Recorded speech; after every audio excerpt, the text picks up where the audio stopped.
Por eso es que tenemos al ministro Giorgio Jackson también allí en pantalla. Gracias, Beatriz, porque vamos a hablar precisamente del proyecto alternativo que ha presentado el Ejecutivo. ¿Cómo está, ministro? Gracias por estar con nosotros. Buenas noches.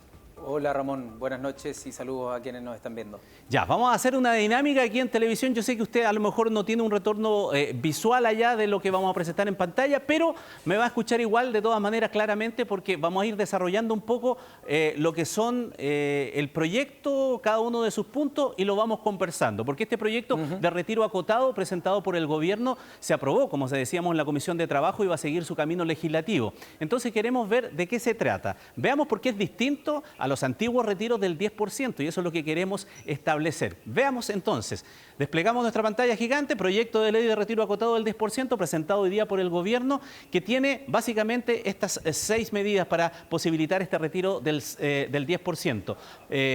Apunta hacia el pago de las deudas por pensiones alimenticias, para cubrir deudas de salud, para cubrir también ahorro para una primera vivienda, deudas hipotecarias también para cubrir, también deudas de servicios básicos y deudas financieras. Primera pregunta entonces, ministro, estamos hablando aquí que es absolutamente acotado. Se ha hecho el cálculo en relación a cuánto se diría un retiro original como el que se están promoviendo los parlamentarios. En cuanto a cifras, ¿esto es mucho menor?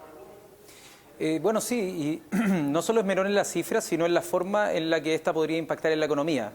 Lo que se ha dicho es que el quinto retiro, tal como se estaba discutiendo, podría llevarse del orden de unos 15.000 millones de dólares, dentro de los cuales la mayor cantidad en términos proporcionales iba a estar enfocada en el 20% de mayores ingresos de nuestro país, y por lo tanto había una distancia muy grande de quienes podían acceder a esos recursos de los 15.000 millones de dólares que estábamos hablando.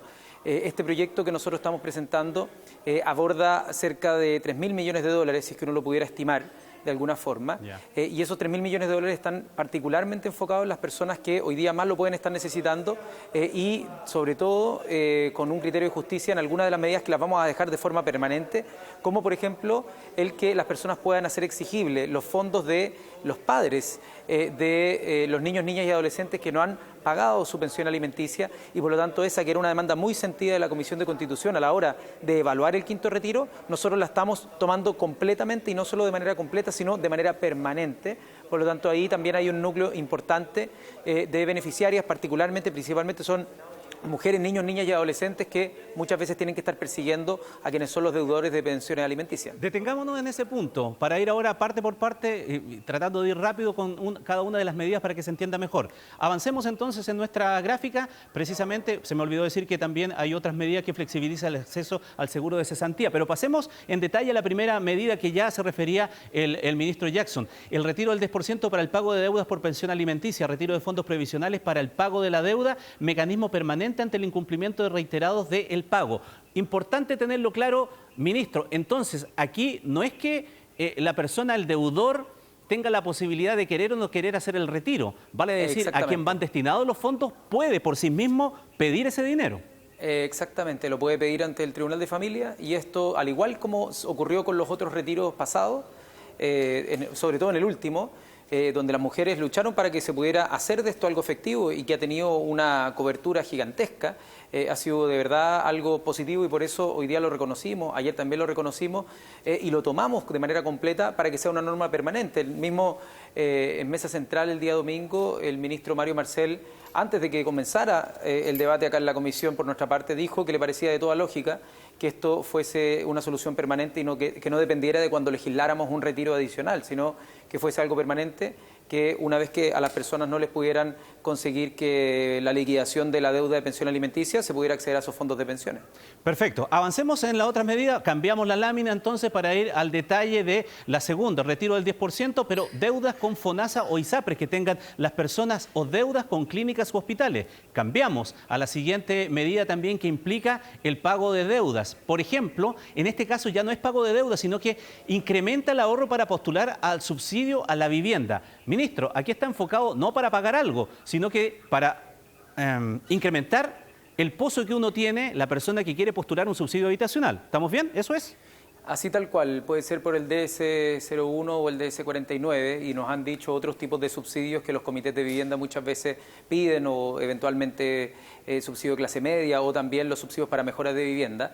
Lo importante es que acá lo que estamos apoyando es a que personas que muchas veces no tienen para ahorrar en el mes a mes, es decir, que ahora con la inflación están con mucha dificultad de conseguir un poquito de plata para dejar en alguna cuenta de ahorro. Bueno, no queremos que esas personas se queden sin la opción de poder contar con los subsidios que el Estado propone para tener su vivienda.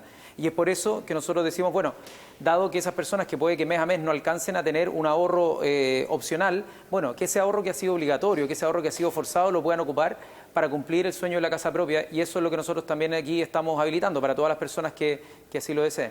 Perfecto. Seguimos avanzando entonces y nos apoyamos nuevamente en nuestra pantalla porque esto es importante. También está destinado a pagar créditos hipotecarios hasta de 4.000 UF. Aquí hay un tope, 4.000 UF, para viviendas de hasta 4.000 UF, que sean la primera vivienda. No estamos hablando si tiene una segunda vivienda en otro lugar, en la playa, en el campo, no. Y es hasta marzo del 2022. Ministro, aquí hay una duda respecto de esto. Aquí no estamos hablando necesariamente de que alguien esté moroso, ¿no? Estamos hablando también de como prepagar, ¿no? Tal cual, se puede prepagar y de esa manera poder tener una rebaja en la cuota que muchas veces puedan tener las familias, porque sabemos que los meses que se vienen no son meses fáciles. Hay algunos casos que son deudas morosas, donde muchas veces la amenaza y solo tener el fantasma de la amenaza del embargo o de que te judicialicen y que te puedan ir a amenazar con quitarte tu casa o con quitarte tus cosas, es una cuestión que termina con muchos problemas de salud mental u otros temas, y por lo mismo nosotros hemos dicho, que la plata que pueda estar hoy día en un activo, que es el Fondo de Ahorro de Pensiones, pueda irse a tapar un pasivo que puede poner incluso en riesgo tu casa.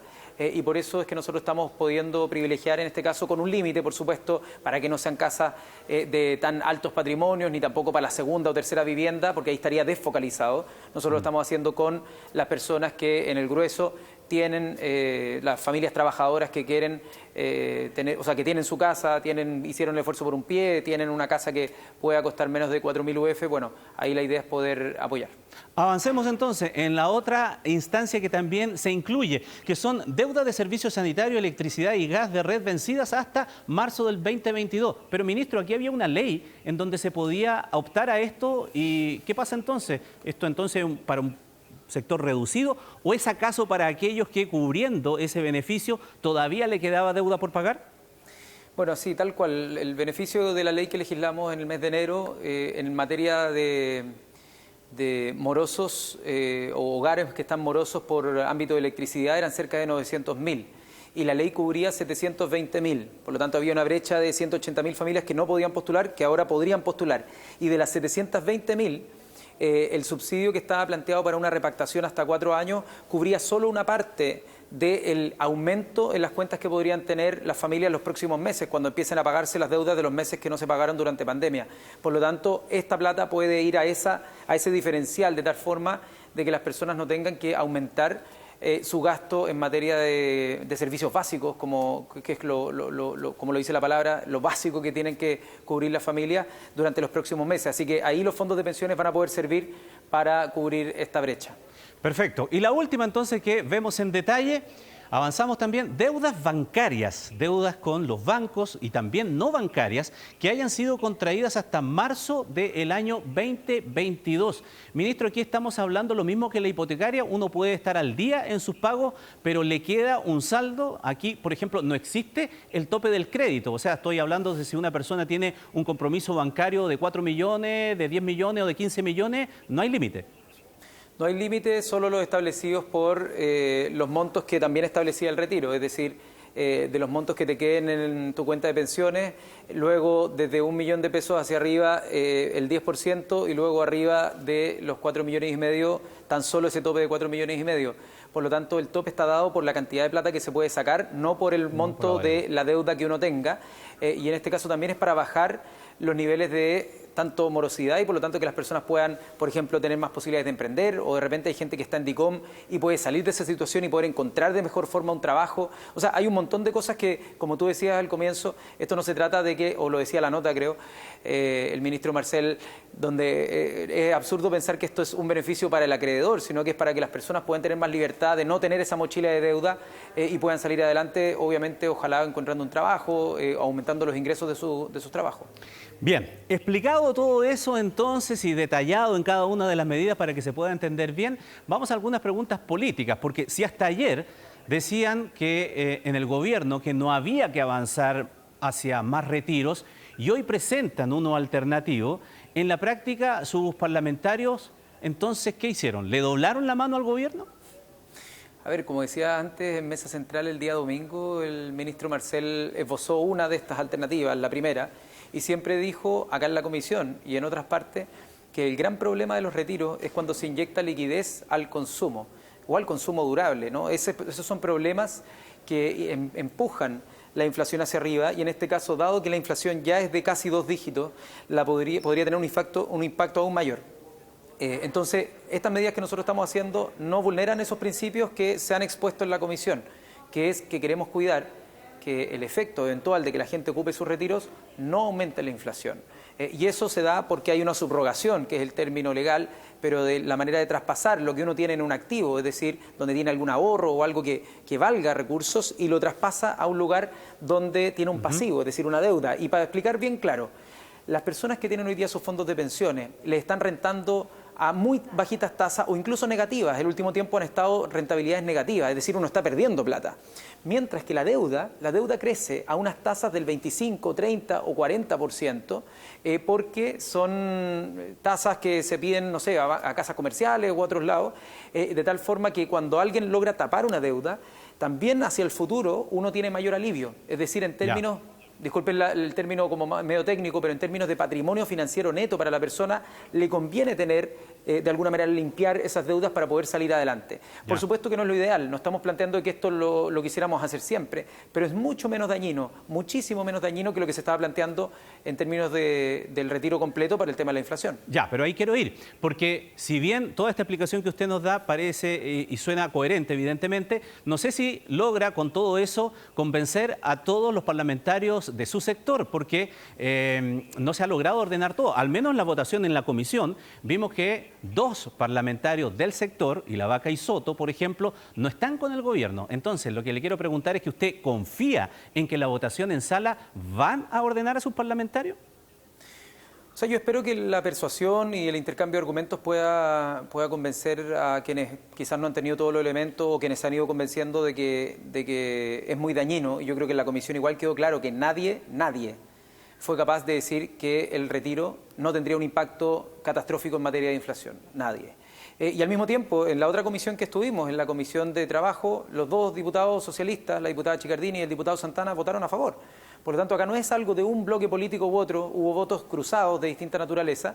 Yo creo que vamos a tener que tener un trabajo importante con todas y todos quienes tengan alguna duda para especificar los detalles, para ver si se puede corregir alguna de las cosas que estemos planteando, pero nosotros esperamos que esto tenga un resultado positivo y no por ganarle un gallito a alguien, es porque creemos sinceramente que este proyecto tiene mejores resultados y menores perjuicios que el que se está discutiendo en la Comisión de Constitución. Ya, ministro, pero hay otra dificultad que hay que añadir a esto en el cálculo de los votos, porque ahora también los sectores de la derecha dicen que, contrariamente a lo que sucedió con el otro retiro, votarían a favor del retiro, pero le han puesto una condición.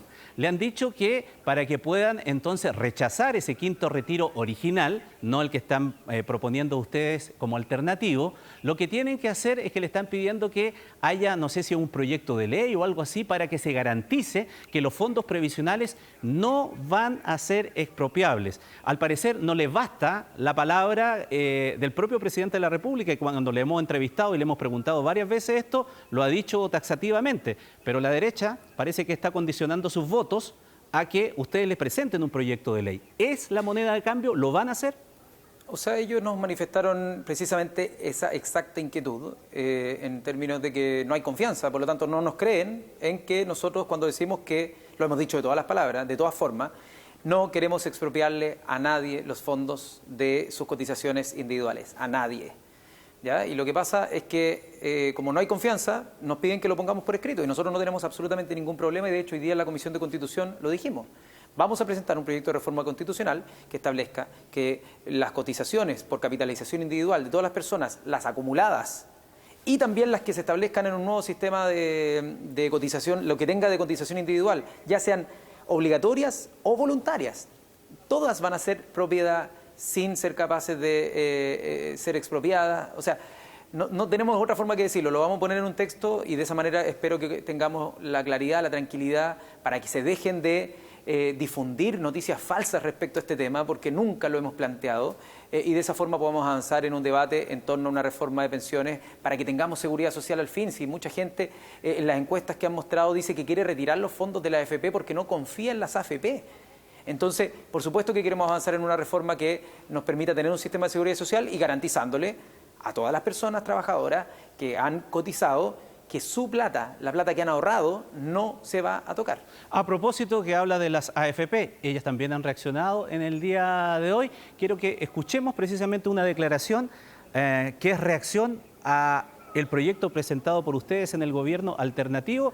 Esto fue lo que dijeron. El proyecto de ley que conocimos hoy nos parece una reacción improvisada a la discusión del quinto retiro de fondos previsionales.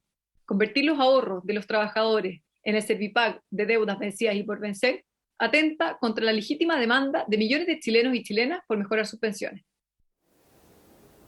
¿Qué responde? La verdad es que no hemos tenido en consideración los intereses de las AFP para el proyecto que presentó el gobierno del presidente Gabriel Boric. Y eso evidentemente queda en evidencia. Y por lo tanto, si bien los antiguos retiros también se ocuparon para estos efectos, pero nadie escuchó a las AFP quejándose por esa materia. Hoy día lo que nosotros tenemos que preocuparnos es de los intereses de las personas, también de la economía, porque impacta en las personas y en las familias, y por supuesto intermediados por una discusión acá en el Congreso donde están sus representantes. Pero en nuestra consideración, en nuestra ecuación de dónde generar la maximización de beneficios, no está contemplada, en este caso, la industria de las AFP, porque nos interesa que las personas estén beneficiadas, que la economía esté beneficiada y que, por lo tanto, sus representantes también acá estén contestes. Última pregunta muy breve, porque ahora sí que se nos acabó el tiempo, pero aparecen observaciones de distintos puntos de vista, ¿no? Lo veíamos allí con la AFP, pero también desde su sector. El alcalde Jadwe dijo hoy día que esto en realidad no va a ayudar a la gente, porque esto en realidad, al no pasar por el bolsillo de libre disponibilidad de los afiliados, sino que ir a pagar deuda, lo que se está haciendo en realidad es un salvataje al sector financiero. Crítica que viene de su sector. Estoy completamente en desacuerdo con lo que manifiesta el alcalde. Tiene todo el legítimo derecho a tener esa opinión, pero la verdad es que cuando una persona está ahogada por una deuda y no puede encontrar trabajo porque está con DICOM, créame que quiere poder saldar esa deuda. Y la gente quiere saldar sus deudas en general.